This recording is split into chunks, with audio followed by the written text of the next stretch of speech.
Music review. This is the 1971 album Hunkydory by David Bowie. Now, at this particular time, prior to the release of this album, Bowie was without a recording contract, remarkably. There's also been some changes. Tony Visconti had played bass and produced the last album, The Man Who Sold the World, had gone. Trevor Bolder had come in on bass, and Ken Scott became the producer. And as part of the album, a song that called "Oh You Pretty Thing," David had become a minor hit for Peter Noone, who was in the Herman's Hermits. He finally got that contract with RCA when they listened to the songs on this album, and that was a 3-year contract, and it really launched his career, leading on to the infamous Ziggy Stardust album.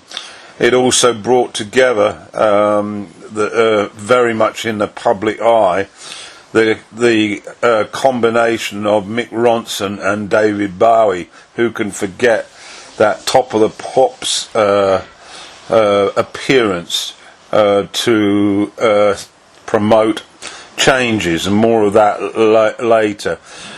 Playing, the production and the arrangements were all quality stuff on this album. Additionally, Rick Wakeman, who was a member of Strawbs at the time, came on board with his piano and keyboard skills. So Bowie was surrounded by two musical geniuses, and it certainly showed. The album was really a kaleidoscope of new pop songs, coupled with Bowie's sense of vision. And Bowie himself, reflecting on the album, considered it to be the most important in his career, and that he actually created an audience of Bowie fans, which is significant.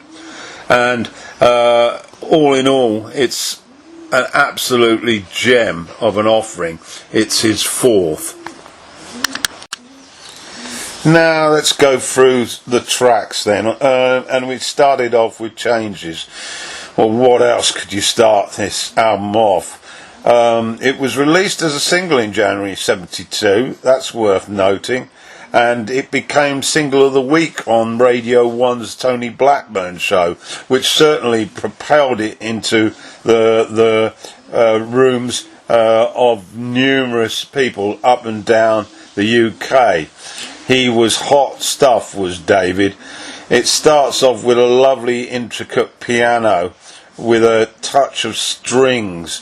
The piano motif really unifies the whole song.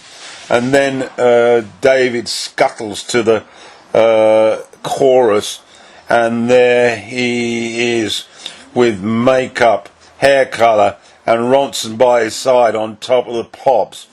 But it's a classic 3.5 minutes that launched his career into the stratosphere.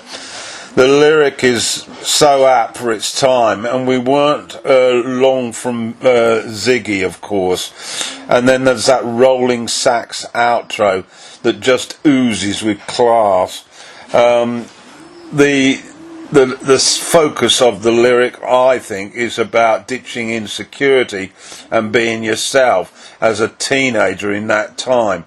A talismanic song, but it enabled the youth to explore new expressions and new worlds, and escape from the clutches of a rather conservative family environment. And also for artists, it was a reinvention. So what a brilliant start. So to track 2 then, Oh You Pretty Thing. And as I mentioned earlier, David originally wrote this for Peter Noone in the Herman's Hermits, but his version of it proved to be just as successful. It's got a lovely music hall intro, piano led, and that sets it up, really. It's a beautiful song. It's a story of evolving, and that chorus with that so good melody, a sure hit for pop aficionados, and how youth can drive their folks crazy. And I love the piano segue to the 8-line poem with some delicate lead from Ronson and intricate keyboards from Wakeman, and then eventually Bowie comes in with his vocal. The voice is very soulful and very naughty, like I felt, very much like a showman in a music hall setting. The lyrics, well, is it about a god, or is it about rebelling against a god? And are the youth of the world looking at alternatives to this rigid sort of religious view that was very prevalent post-war? I think that Bowie was opening up all sorts of areas and trying to get youth to open their own eyes. That's my view on it. As for the 8-line poem, more of that a bit later. So to that 8-line poem. Well, I counted 9 lines, but that's being a bit pedantic. I love this comment that I read, and you can find it on the internet. It's amazing what you can get to know about if you explore. A general comment from this site, songmeanings.com, which I suggest you check out if you are really into lyrics. They write anyway, and I will quote, "It's a perfectly warm summer day. Bowie is standing in his baby son's room. There's a crib with a mobile hanging over it. Clara, the collie mixed dog, who is resting on the floor, calmly puts her head between the paws. There's an open window across the room. It is opened with a screen in it. There is a small cactus on its windowsill. There's a strong breeze coming in the window, moving a sheer curtain and spinning the baby's mobile more than enough. David doesn't move, but looks beyond the cactus, out of the window to the street below, where new shops have opened, and he wonders if they will be successful. Will the cactus shop he was just in find buyers for their goods? And when you look up into a tree and the brightness part of the sun is behind a branch, it's as though it's pinned there. Move a little and you can't see the sun, it's too bright. Move a little more and you can't really see the branch. The sight of both are elusive, just like the answer to what is the key to the city's success." Well, interesting. What do you think? So on to track 4, Life on Mars. It just launches itself into your psyche, into space, literally. It's a magnificent pop song that still sounds as fresh today as it did 50 years ago. The soaring vocal accompanied by Ronson's really silky mellow lead, and that skippy piano from Wakeman, and all those interesting crazy words, and then add to that the orchestral arrangements, but just enough it doesn't swamp the lead characters in this saga. And in 3 minutes 45 it's all over. Pure genius, and definitely a follow-on from the Space Oddity extraordinaire. Lyrically then, it's about a teenage indiscretion which leads to a stain on the family honour. Growing up's tough, and you get let down by your so-called friends, and then you're on your own. And that romantic vision that you saw in the cinema as a lie, reality intercedes, and you see the violence rearing its ugly head on the streets. in the clubs through your law enforcement places, and it's really summary justice, and it all adds up to more profit. And surely we could live somewhere else. That's Bowie's message. Greed and capitalism, nationalism, travel excursions, they all mean to him a place to escape from. Well, that's my take on Live on Mars. I'll be interested in yours. Track 5 then, Cooks. A couple of cooks. It swings, this track, and it's got some nice horns and a magical piano from Wakeman, and snippets of trumpet I heard, a nod to Sergeant Pepper maybe. It's very vaudeville-like, definitely like this music hall influence, and you can imagine the choreographed dance routine as you listen.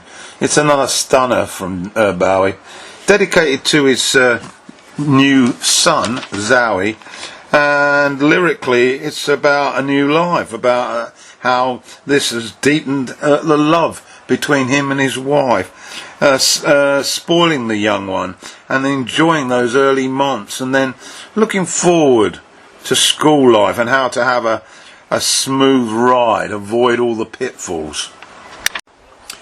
So to track 6 then, Quicksand. Well, it slows things down a bit with that sort of acoustic chords taking centre stage at the intro, and the message is in the words. More of that later. An actor being swallowed up by his destiny, maybe.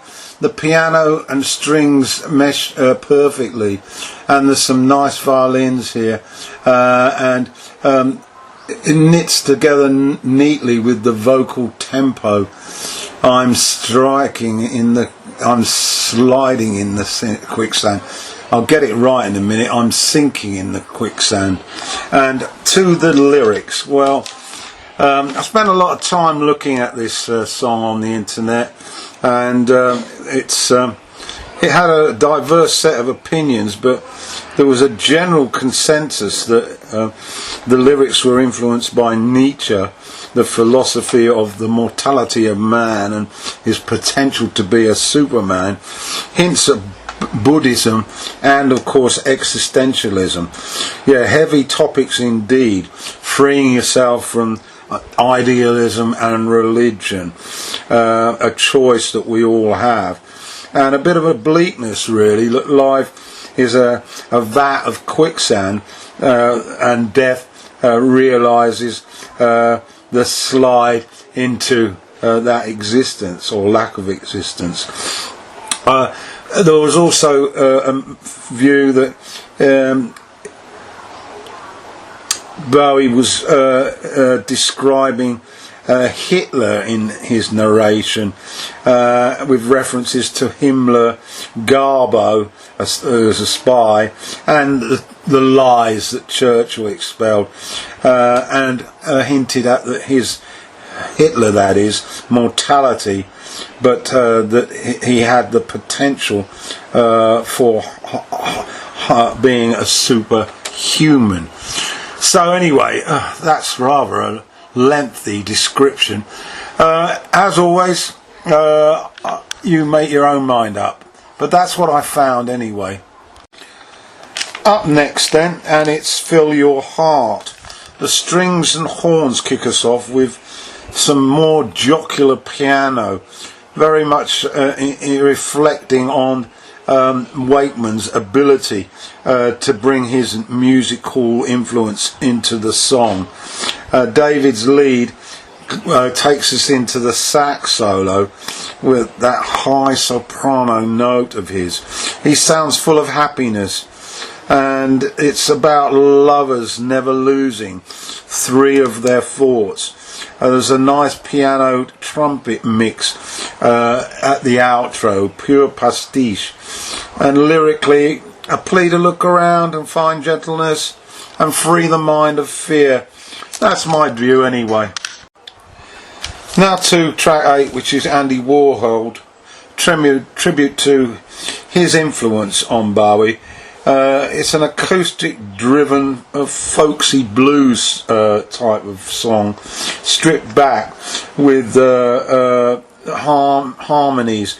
It's indicative of the silver screen, and it is rather jocular and a bit of fun, really, after some of the heavy stuff earlier. A homage to a man of influence, then, with a gallery of images and imagination. That's Andy Warhol. Track 8, then, another homage to an idol, song for Bob Dylan. It has a sweet intro lead from Ronson, and the strength of the rhythm section pumps out a resolute beat with that lead guitar solo carrying the melody. Wakeman steps in with some nice piano, a nice solo before we screech with the lead work again. There's a gospel touch to it as well, in the low-key harmonies, and I love the piano-guitar mix. Lyrically, well, the words remind us of how songs gave us strength to all of us who are trying to escape loneliness in those bedsitters. Typical of how Dylan was received early on in his career. Now to track 9, Queen Bitch. Ziggy, where are you?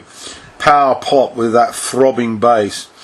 It's a reminder of the previous album, I felt, The Man Who Sold the World. Very Velvet Underground-like, with Ronson cutting ribbon. Very similar to Lou Reed, I sensed. It whips up some actions. 3 minutes of pop rock.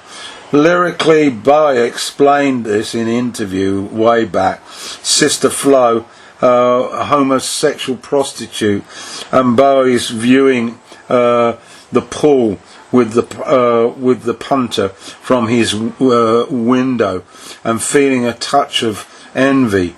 It's also a nod to transvestites, and it generally confirmed to the public what we all suspected, that Bowie was AC/DC. So to the final track then, the Bewley Brothers. It's a very slow intro, and this enables David's storytelling to lay the groundwork for this sort of Spanish cowboy style hero worship, I felt. A piece of history honouring heroes, maybe, like rock stars. And it's delicately played, atmospheric, and a vivid picture-wise. It bridges into a mystical array of weird vocals, a montage as such. Lyrically, it's apparently about a stepbrother of David's who was committed to an asylum, being of schizophrenic disposition. Before he went, he bought David a sax, and David had rather mixed feelings towards his stepbrother, who tragically committed suicide later on in life, which really traumatised David. But an interesting song nevertheless. So that concludes the track breakdown. I have to say that the album continues to grow on me, and it's certainly one of my favourite Bowie albums, although it wasn't always that case. But in the latter part of the 20th century, David Bowie became a greater part of my life, and some of the old stuff was how I really got deep into him. So there we have it then, Hunkydory, David Bowie, 1971.